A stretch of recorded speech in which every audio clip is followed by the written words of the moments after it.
So much to get through tonight, so much to get through in the company of Zesh Riemann.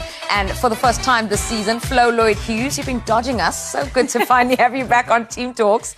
Guys, for you, as we mentioned there, Nottingham Forest into third, Arsenal having a slump, City in crisis as well. What's been the biggest surprise for you of those three, Zesh?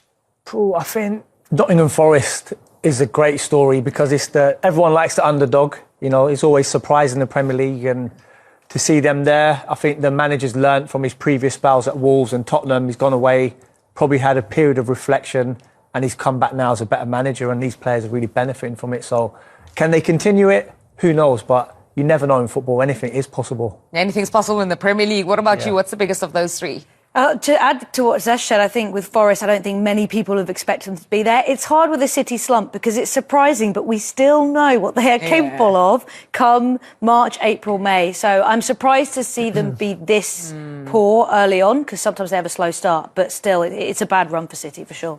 OK, well, let's kick off with the Sunday showdown between Chelsea and Arsenal at Stamford Bridge, one of the Premier League's spiciest rivalries. Join us today on Telegram for free and enjoy the Premier League. Don't miss out. Link in description below. Do you think we deserve to lose against Liverpool? Me too. But it's football. Now, hopefully, we can win Sunday. We can win that kind of game. But also, I think at the end, it's in this competition in the Premier League, it's important and it's difficult to win against any team. For sure, if I can decide, I would like to win against Arsenal on Sunday, no doubt. We need, in one particular aspect, go from 95 to 100. I'm not going to tell you what that is. The temperature is gone up another level, the level is gone up another level, and to win, if not, I would put my fingers here that nobody's going to do 100 points this year. But it will require perfection to keep winning. And even the teams that are winning, the margins are being like this, or the moments in games, they've been like this. So very tough, but this is the task. Yeah, Arteta, they're talking about how tough the Premier League is. The temperature's gone up, he said there, Zesh. And his Arsenal side certainly feeling the heat. Lost to Newcastle, lost in the Champions League, lost Edu as well. What a week for them. Yeah, and then when you lose the leader at the club, it will have an impact because he's the glue of the club, so he'll bring all the pieces in. I don't think the players will think about it when on the pitch, but once you're out on the pitch, you need to try and recover that form, and there's no better way than to get back out there. There's no hiding place in football, and it's only one way to turn it around, is get back out and try and get a result. Yeah, that's an interesting move for Edu, but if anyone offers you triple your salary, I think you're taking it. Yeah, it's interesting talking about Forest at the top of the show, obviously. That's the connection there. And I think, you know, it's obviously a big loss for Arsenal, but they've put the right pieces in place, I think, to get the succession planning right, because they'd already brought people in to fill the gaps, and now they continue that process. But I think it means a lot when you've got a former player who also knows the club really well being in that role, and obviously they lose that stability of someone who can also connect with the manager, connect with the players and be able to relate to them. But I think it's critical now for Arsenal just to get back to what they were doing last season. I think the pressure feels like it's all got a little bit too much, and that creativity and that flair that we saw from so many players last season, Martinelli towards the end of the season, Trossard being so efficient even at the start of this season, Saka, Havertz, who started this season really well. It just seems like it's just disappeared. Their creativity is really poor at the moment. It's such an over-reliance on set pieces, and I think that for Arsenal fans is probably a real concern. Chalk and cheese, that creativity you're talking about, and they would have been completely relieved to see him come on at the end against Inter and hear that he is fit to feature against Chelsea, because they're missing this. Yeah, they need someone like him. He can see gaps on the pitch. He's got the vision, the awareness. It's been very well documented how much he works on his awareness, and he's a leader in the way he plays. So he might not be the Vieira type going into tackles, but he's always getting on the ball, always looking to play forward, and you know something can happen when he's on the pitch. So he's been a massive miss, and they'll be happy to have him back. Yeah, and then maybe losing Declan Rice as well. He hasn't trained this week. Kai Havertz, I think, is going to be assessed.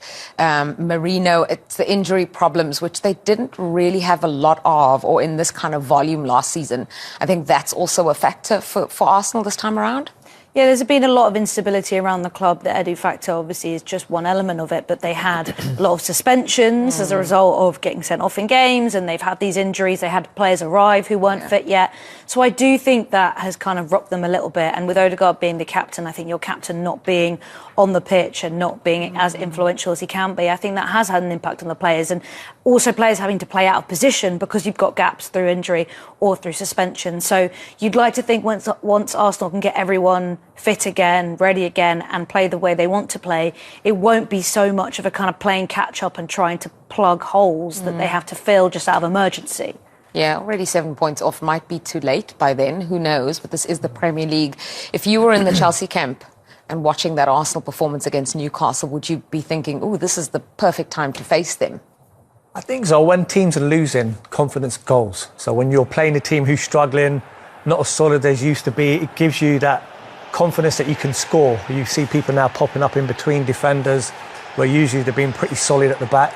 So that will fill them with hope, belief. But saying that, you don't know which Arsenal's going to turn up. They could easily turn up and be rampant as they have been before. So I think it'll be a really exciting game. Yeah, and especially given the fact that Chelsea have found their form certainly going forward, and where Arsenal are struggling for goals, Chelsea seem to have found them. They have players, not just Cole Palmer, who we know is so sensational, and we'll get to him in a minute. Chelsea have found their way in their forward line. Yeah, and they'll also see a real weakness in Arsenal this season because Arsenal have, after last year, they were so known for their defence and their ability to keep clean sheets, and it hasn't quite been the same this season. And they will be able to see a fragility there, and they'll think that when either if it's a set-piece opportunity or from open play, they'll think there's an opportunity there. And the depth, which I think the narrative around Chelsea and their depth and their options has been a negative. But at this point in the season, you look at it and you actually say, wow, the options that they have and the number of players that they can bring on and make a difference. You'd look at Arsenal's bench and say, they don't offer anything like that. And at the moment, every single time a lot of these Chelsea players are playing on the pitch, they're playing to try and get a chance to play again. We saw that in their huge result in Europe midweek. So it'll be interesting to see what happens off the back of that, whether we see some changes of players who have earned a start. Yeah, and in the match at Old Trafford against Manchester United, because, you know, it is a difficult time. United have changes. All those players are also fighting for their position. Chelsea managed to get a draw. Caicedo, for example, is one of those players who's just looking incredible. I mean, it's not an easy place to go. They've got a draw. They could have won the game, could have lost the game at the end as well. But it's a difficult one when there's an interim manager in charge. You know they're going to give him a lift or raise their performance because they know the incoming manager is watching the game. But it's a great finish. That finish there, it's not an easy one to keep your eye on it and keep it on target. But at the end of the day, they would like to have won the game, but they take the point. Yeah, this is not my question. My producer has asked this 3 times now, so I just want the record to say that this is our producer's question. Is he currently the best midfielder in the Premier League? Who, Caicedo? Oh, wow, big claim. I think the problem with Caicedo is he will always have the price tag, which will always be talked about. I think we're starting to see the best of what he can do and what he can deliver, and I think that's great. And I think he's not there yet, but maybe come by the end of the season he will be. Yeah, apparently the best combined tackles and interceptions in the Premier League this season so far. Yeah. Well, do you want to tackle that question? No, I think when you're looking at midfield players, you need to look at 3 things. They score, create goals or stop goals. So usually pretty good. If you're doing all 3, now you're in the top bracket, like Gerrard and people like that before. Yeah. So he's scoring, creating and stopping goals. So you can't be far off being in that top tier. Okay, well, one player who's definitely in that top tier in the blue of Chelsea at the moment, undoubtedly, is Cole Palmer.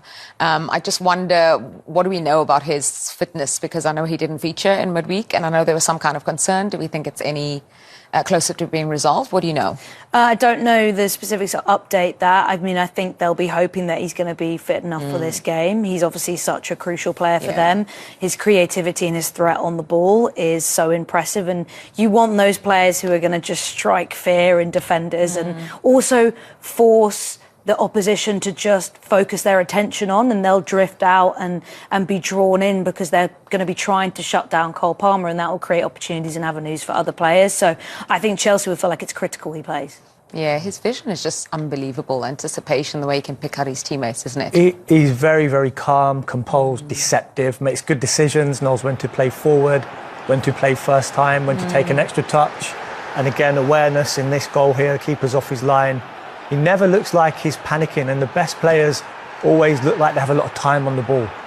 He always looks like he's relaxed, and obviously with set pieces, we know what he's like on penalties. He's added free kicks to his game. So he's got the lot, so to speak, and there's probably more to come as well. Yeah, absolutely. So instrumental in that Chelsea team, and I feel like if you can find a way to keep Cole Palmer a little bit more contained, that's half the battle. Yeah, and also the fact that he just can play those opportunities from everywhere. He might be on a free kick. He likes to take the penalties as well. You can't get rid of him. That's probably the problem for any team facing him, is it's really hard to shut him down. And he's so ambitious. He can shoot and finish from everywhere, like Zesh said. Yeah, but then, we're talking about Chelsea and their forward line and how it feels like everything's coming together there. Is there still a vulnerability, a fragility for you about their back line, their defence, Sanchez? I think so. I think they're going to have to outscore teams in every game because they don't look like they're going to keep too many clean sheets. And it's always a lift for the opposition when even if they score, you can score one. So if they can just tighten up at the back, not give away soft goals where the body shape's wrong or things they can improve on, cut out the individual errors as well. Most of the time it's been an individual error that's cost them. Then I think they can become a stronger force than they are right now. Yeah, I think that's definitely their obvious weak spot. I think Sanchez has struggled so far this season. I think they've had to change the back line because of injuries. They've got a different level of experience in terms of playing the Premier League. Reece James trying to come back from a long time out as well. So I think there's a weird blend of personalities, a weird blend of experience and age because they've got such a big squad now. Yeah. Everyone's trying to make it work and figure it out. And I think when it comes to higher up the pitch, they've done that. But when it comes to the defence, I think they're still working out what that best back line looks like. Yeah, that penalty conceded there was his second this season already. Okay.